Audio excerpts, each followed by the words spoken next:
Hey, what's up, everybody? Welcome back to Just My Two Cents. I'm super excited to be back with another video. I will go ahead and apologize for the glare in my glasses. I know is a whole thing. If you know how I can get the glare out of my glasses, definitely let me know. Get that in the comments and let me know below. But today, we're here to review 1,000 Pound Best Friends, Season 1, Episode 4. I have my notes right here, so I probably will be looking off to the side. So let's go ahead and get started. So the episode really kicks off with Vanessa and Megan going to work out. And as they're working out, they are discussing the blow up between Vanessa and Tina at the campgrounds. And Megan really begins to nag Vanessa about trying to make up with Tina and going to sit down and have a conversation, because Megan says that she needs all of them to get along and be friends in order for them to all successfully have weight loss in some type of capacity, as well as be supportive. I can understand the support part of the weight loss, but just like, I need you to do this. Like, you don't need anybody to do anything. You really don't. But, we'll go with it. You need her and everybody to get along to be on this show so everybody can get a check. But moving along. So then Megan begins to ask Vanessa again about moving out. And Vanessa admits that her sister is not really inclined to the idea of Vanessa moving out. And pretty much her sister blames Megan for putting the idea in her head to move out and also get the surgery. And Megan is like, I didn't do that. And then it kind of clips back to last year when we meet them on Too Large. And in that particular episode, Megan is the one who begins the conversation about her being interested in having weight loss surgery. And then she kind of invites or begins to put it in Vanessa's head about having weight loss surgery. So, I don't think Jackie is too off about where some of these ideas were coming from in the first place. And then Megan begins to start this whole thing about she is not going to be her friend, or I think she said she's not going to talk to her if she doesn't move out. And my whole thing is this, Megan, and I've said it on my different reviews about the show, you don't have anywhere else for her to go. I could see if you were financially stable to kind of put her up in a hotel or an apartment or a house or whatever, that would be completely different. I would not have anything to say about that, but you really don't, because you're staying with Tina.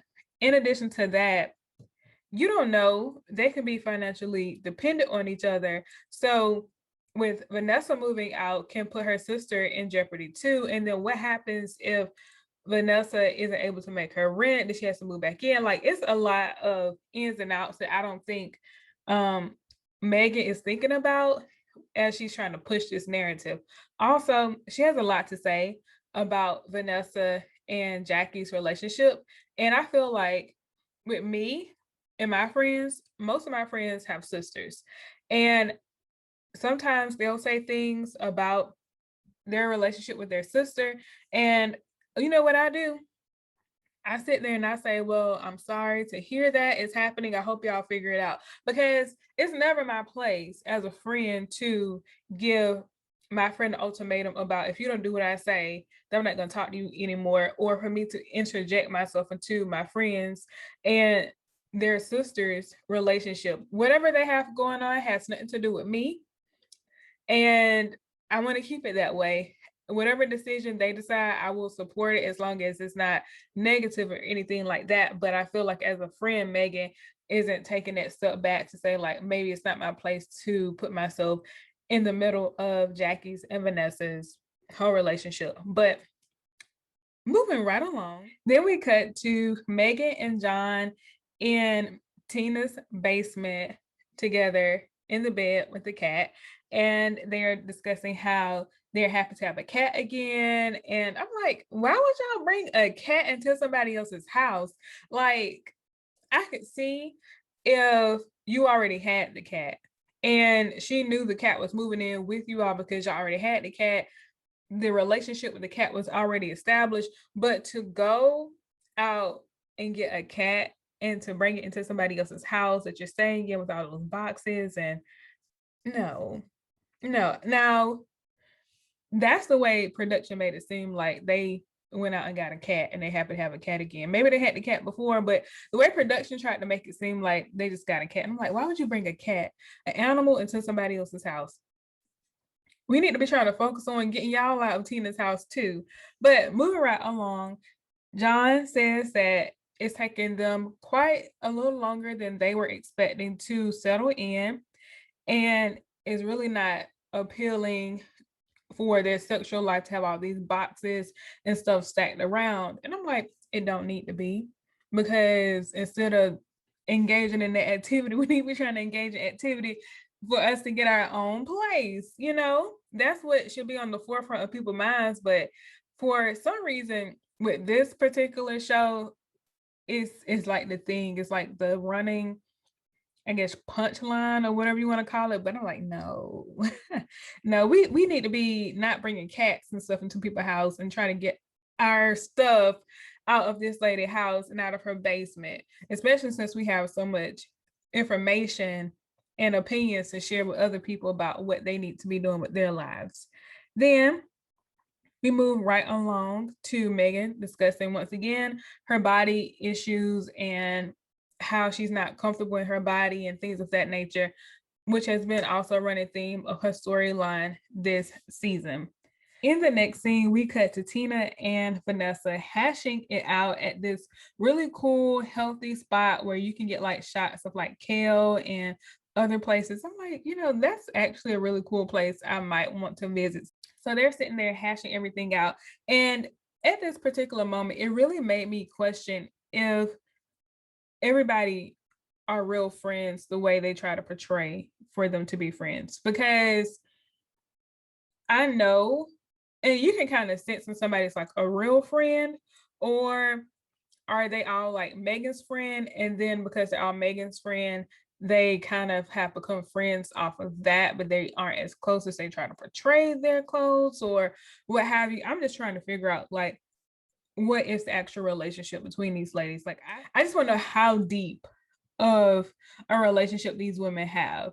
And maybe if we get a little bit more of a storyline about these women other than some of the shallow information we have gotten, then we might be able to dive into seeing like that they're actually friends and not just surface level friends of what we see on the show. So then we move to the sex store scene, and I'm gonna be real, I'm not going to spend a lot of time discussing this because I'm not interested. Okay. I was not interested in seeing them in the sex store, but I'll give a quick overview of it. So Vanessa says that she is trying to help Megan get her groove back, like Stella.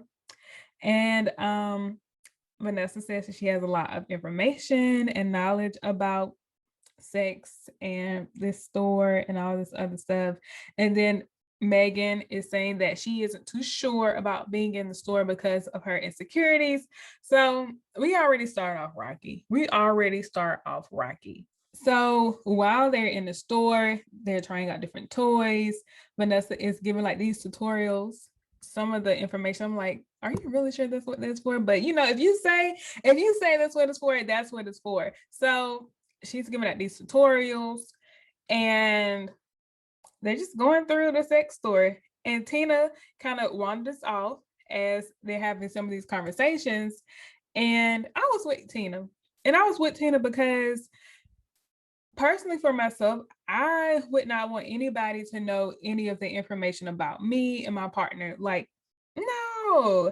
And also, I understand that I have a life, and those women, they have a life outside of that show. So if that show was to get canceled or if it's on hiatus for a little bit and Tina is trying to, let's say, get a job or go to the PTO meeting with her kids or whatever, I could understand her not wanting to engage in some of those conversations because I'm pretty sure people that her kids go to school with, people that her husband works with, people that she might work with, watch that show. And she might not want that part of her life out there. Now I know she signed up for a show, but it is what it is. Like sometimes you kind of have to just put, the brakes down on some things and kind of just halt it because you're not down for the get down like everybody else.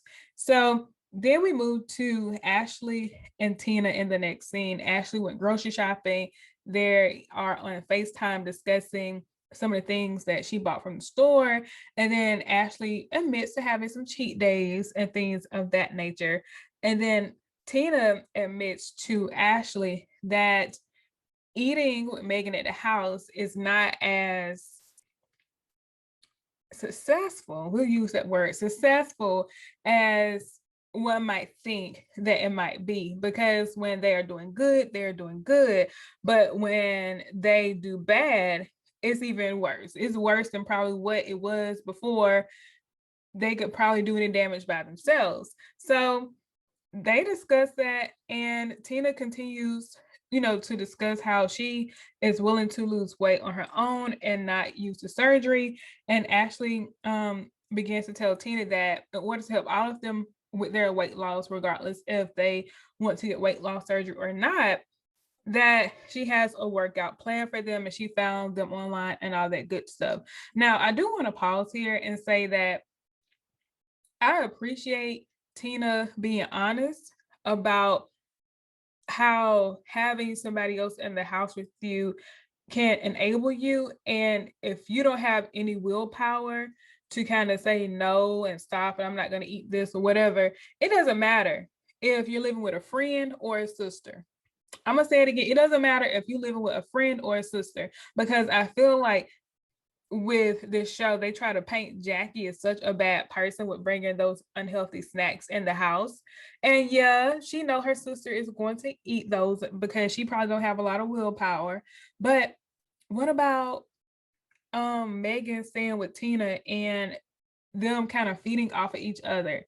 Like, we have to recognize that sometimes you can be in a messed up, in a bad situation, or in a situation that's not healthy or conducive to you wanting to lose weight or achieve your goals. But it really takes that willpower, because with Tina, she's saying that when they do good, they do good. When they do bad, they do bad. And I don't know, it kind of just resembles, in my personal point of view, Vanessa and Jackie's relationship. But that's just me. So we move on to the workout. So they begin to work out with the trainers, and it's high intense. It's high and intense training, for real. It's yelling, it's a lot of moving. And honestly, I was like, I wonder where I live, is it something like that? Because I would love to try that. I would love to try it, because from what I understand, when you try something like that, the time just moves so fast when you're working out that you don't have time to sit here and be like, oh, is it time for me to go yet? Other than you just getting really, really tired and maybe being sore the next day. So I was like, okay, I could see myself doing this, but I'm really proud of the ladies for actually powering through the workout and being able to just complete the workout and to still be standing, because honey, I done did similar workouts to that before, and I had to just sit down when it was over, because I remember one time I had to go to the bathroom and lay on the bathroom floor because I thought I was gonna pass out. It was just that intense. So I'm proud of them for really sticking it out and being able to just walk out and feel like a success afterwards. But during the workout, Megan was really upset before the workout started about Vanessa like pointing out an insecurity of hers. I'm like, Megan, you can point out everybody else insecurities, but soon as somebody else point out insecurity about you, you want to get upset and get pissed off and all these other things. And Vanessa really wasn't doing it in a way to put you down. She was just trying to help out a little bit. But so they begin to work out, and then it's like very intense. It's a lot of yelling and moving and all these other things. And to be honest, it was I don't like nobody yelling at me, so I can understand Tina being triggered and walking out. But I'm glad that she was able to rejoin them, and that's pretty much that. So then we cut to the next scene where Vanessa is at the thrift store with her boys, and they are trying to find items to resell so that she can get some money to move out. And this is where I really just take issue with this whole storyline of trying to get Vanessa to move out of Jackie's house, because even though on YouTube you have a lot of people who will show you how to begin a reselling business, it seems like Vanessa doesn't have like a reselling business. She goes and she gets things and she tries to sell them for as much money as possible, not on a consistent basis. It's like, I need money, so let me go and try to flip this type of situation. It's not like, oh, let me go to the Goodwill every other day, put some on eBay, Poshmark, whatever.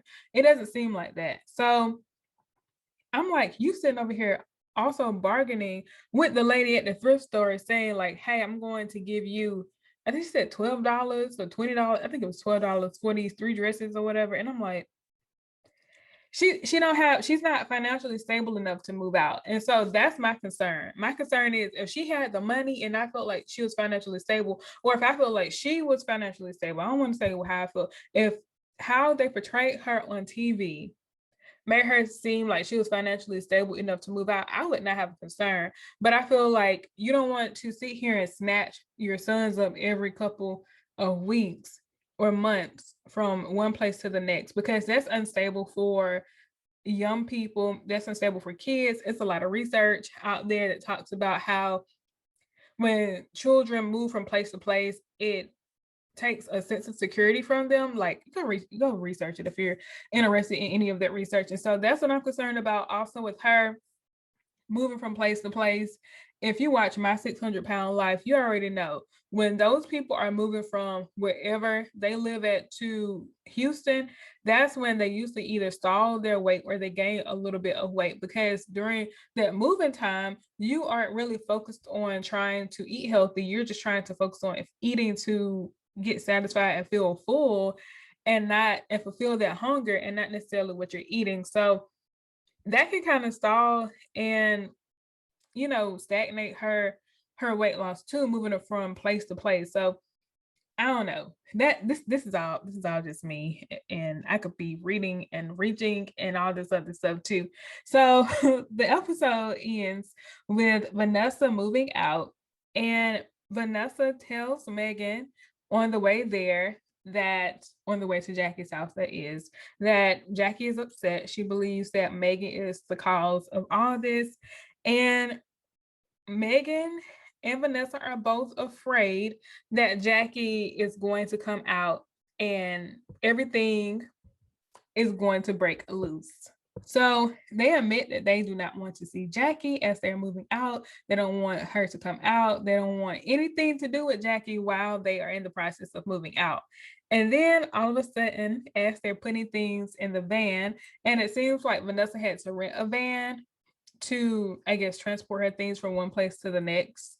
That's when Jackie comes out. And when Jackie comes out with all the smoke. Okay. Jackie comes out with all the smoke. And Megan and Jackie, they begin to go at it. And Jackie asks Megan, like, what am I supposed to do now? She was saying that this right here, we do this together. What are you saying? And then I feel like Megan was being a little toxic and passive when she was saying, Jackie, I love you, I love her, and all this other stuff, because it's like, if you really love them, you would stay out of their business.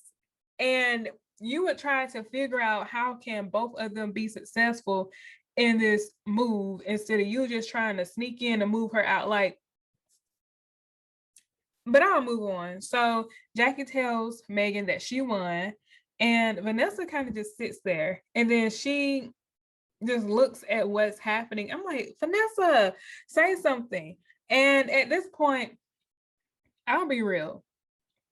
If this was my sister, I would have my sister back, especially if we've been together like the way they say they've been together all their life and they've always had each other's back. I would be with my sister. I know some people, they're closer to their friends than their sisters, but I feel like I'm gonna be right there with my sister and have her back. And I feel like it might be time for Vanessa to really evaluate her relationship with Megan. Because if you have a friend who is willing to put you out there in the situation where, yeah, it can seem really nice for right now because you're moving out into this fresh place, you have some money saved up. But what about when things get tough? You know, like, I don't know. This is just me. I could be putting more into this whole situation than what I should necessarily and things of that nature. But this was basically the end of the episode. Let me know what you think about this episode. Drop down in the comments below, and I'll see you in the next video.